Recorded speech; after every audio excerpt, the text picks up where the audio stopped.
Chapter 59, Chapter 22. Zeal walked over to Clara and the princess, Irish, who were standing in front of the silver tower. They seemed to be enjoying their conversation. When Clara finally realized that Zeal had arrived, she immediately called him. Ken. Clara then ran a little while holding Princess Iris' hand. I'm sorry if I kept you waiting, my lady, but we better get out of here real soon. When Zeal was talking to Clara, he felt a lot of stares from the people around him. Alright, how about we get some food first? Since Clara didn't have time to eat lunch during her exam break, she was feeling hungry right now. Yes, my lady, Zeal agreed while Princess Iris nodded slowly and didn't say anything. Currently, Zeal and the others are in the restaurant not far from the academy, and it's empty of visitors. They chose the place at the request of Princess Iris. When they sat down at their table, no one even dared to approach them. Can I introduce you? She is the princess of this kingdom, Princess Iris Nigel. And Iris, he is Ken. He works as my butler. While they were waiting for the waiting to come to take the order, Clara introduced Princess Iris to Zeal. My name is Ken Nijitsaki. I am the butler and caretaker of Lady Clara. I am honored to be your acquaintance. Zeal politely introduced himself to Princess Iris. As Clara already said, my name is Irish Nigel. You can call me Iris, like Clara does. I'm glad to be your acquaintance, Ken. Princess Iris smiled. She was initially worried that she would hurt Zeal upon meeting, but she is surprised that Zeal is acting as normal as Clara. Sorry, but I can't do the Princess Iris. Zeal slightly lowered his head to her, but Princess Iris became awkward after seeing Zeal's attitude. Irish, I'm sure it will be difficult for Ken to call a princess by your name. When he just met, Clara smiled and tried to help Zeal get rid of Princess Irish. Awkwardness. I understand, but why hasn't the waiter taken our order yet? Could it be because of me? Princess Iris sighed softly and saw that there was no one around her. It made her face darken. What do you mean? Clara still doesn't know that Princess Iris has mauled and harmed those around her, and Clara didn't feel the effect solidly because the hairpin Zeal had given her covered her body with an extreme thin layer of membranes that was invisible even to demigods. It's nothing. How about we find another place? Princess Iris wanted to leave this place immediately. She tried to keep herself from crying. Zeal only glanced at her briefly and looked back at the inside of the restaurant. Before Clara can answer Princess Iris' offer, suddenly the space around them seemed to be pressed by something, and the mana that leaked from Princess Iris' body was completely sealed, and her body, but the two girls didn't notice that at all. Waiter, want order? You don't have to work. Come here. Zeal raised his hand and called the waiter who looked a bit far from where they were sitting. Princess Iris panicked when she saw Zeal suddenly call the waiter. She was afraid because Zeal didn't know anything about her and would be only harming other people. The waiter walked slowly towards the table, sweat dripping from his forehead. His face looked like a scared person. When he got close enough of them, nothing happened. Won't the boss say it will be dangerous to approach that girl? The waiter mumbled in his heart, in both shock and confusion.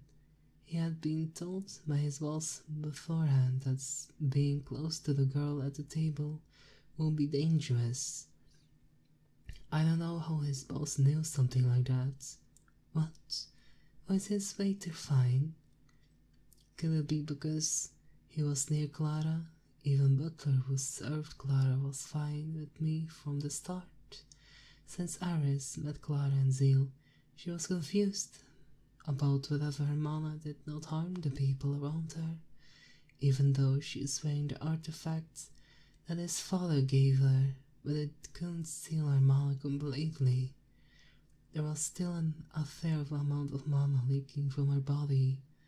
Because of that, the people around her will be affected if they got too close to her. But that doesn't apply to Princess Irish's new friend, Clara and Zeal, and now the waiter in front of her too. Have you made your order, sir?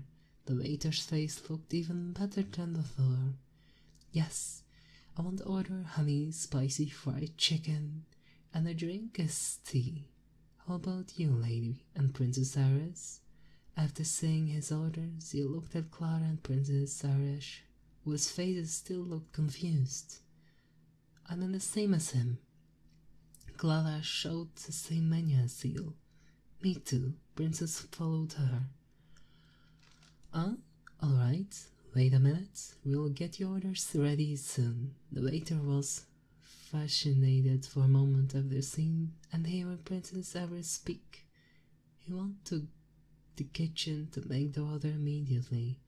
While they were waiting for the food to be ready, two people the same age entered the restaurant. One is a girl with a navy blue hair with a twin tail and brown eyes, while the other is a boy with brown hair and blue eyes, with an ordinary face. Excuse me, table for two people. After the boy's words, the waiter immediately gave them a table not far from Zeal and others. When the girl glanced at Zeal and others, she stood up from the chair and walked over to them. Long time no see, Princess Iris. The blue-haired girl greeted Princess Iris. They seemed to know each other. Oh, Princess Rainy, long time no see. Princess Iris did not expect to meet one of her acquaintance at the restaurant, so she was at a loss to how to respond. She is the princess of Circulus Kingdom, Rainy Circulus. May I join you at this table? Princess Rainy had even stepped down before being permitted by Princess Iris. Of course, Princess Iris answered briefly. Hyogu, we will sit here. Oh? Are they your friends? Princess Iris. She glanced at Zeal and Clara. She didn't seem to notice that they were there before.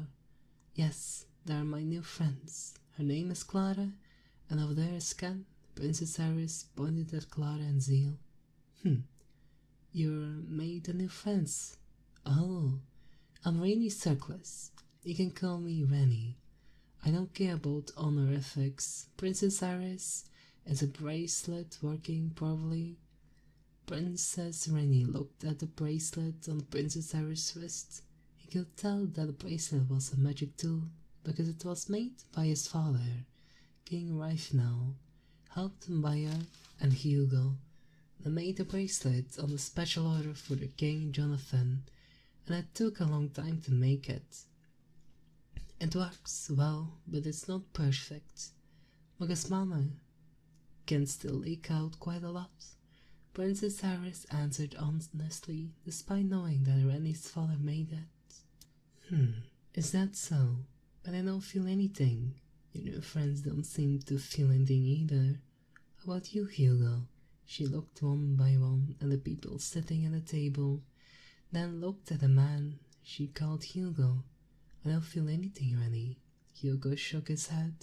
He seemed to be quite type of a boy to strangers. This is weird. Indeed, the device isn't perfect, but why? People around her don't feel anything. Princess Rennie muttered in her heart while rubbing her chin. I'll ask my dad about it. Maybe he can make it better. Rennie decided to check out the Princess Iris bracelet. Thank you, Princess Rennie. Princess Iris smiled slightly. She didn't want to be his hopes too high on the abilities of magic tools made by humans. Usually, the best magic tools can be obtained by a dwarf blacksmith. It wasn't long before Zeal and others' food arrived. Princess Rani and Hugo are still waiting for their food to be ready. When Princess Rani glanced at Zeal and Clara, she was stunned to see the hairpin worn by Clara. You. What was your name? Where did you get the hairpin from? Princess Rani looked very excited and stands up for her chair pointed at Clara's hairpin. Oh, my name is Clara. Princess Rani and his hairpin was a gift from someone. Clara is surprised that Princess Rani suddenly talked to her enthusiastically. Clara answered while glancing at Zeal, who was sitting next to her. Show me. Let me see it. Princess Rani's attitude suddenly changed 180 degrees after seeing Clara's hairpin. I'm sorry, Princess Rani, but I can't do that. Although Clara was afraid to refuse a princess' request, she subconsciously held her hairpin in her hand. Why? Seeing Clara's action, Princess Rani's face became gloomy.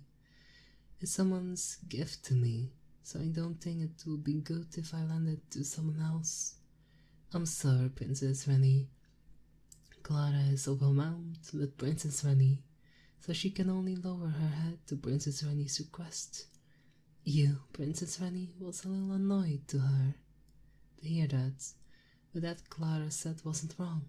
Rani stopped it. You're always like this when you see a magic tool. Sorry for Rani's behavior. Hugo and the boy next to her stopped Princess Rani, was about to continue her words.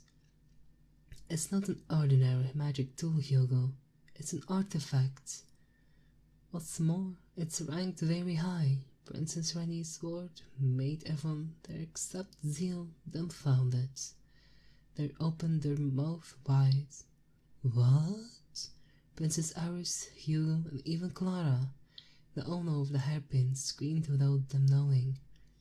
That's why I want to see it. Hugo, do you remember Princess Aisha's bracelet? Princess Rani asked Hugo besides her. Hugo suddenly stood up as he just remembered something. Are you right, Rani? If I'm not mistaken, Hugo's voice was suddenly cut off by a voice from the restaurant entrance. Excuse me, a sound like a bell that can calm the hearts of those who listens to it came from the silver-haired girl who entered the restaurant. This is getting more and more troublesome. Zeal sighed heavily in his heart, looking at the girl who entered the restaurant.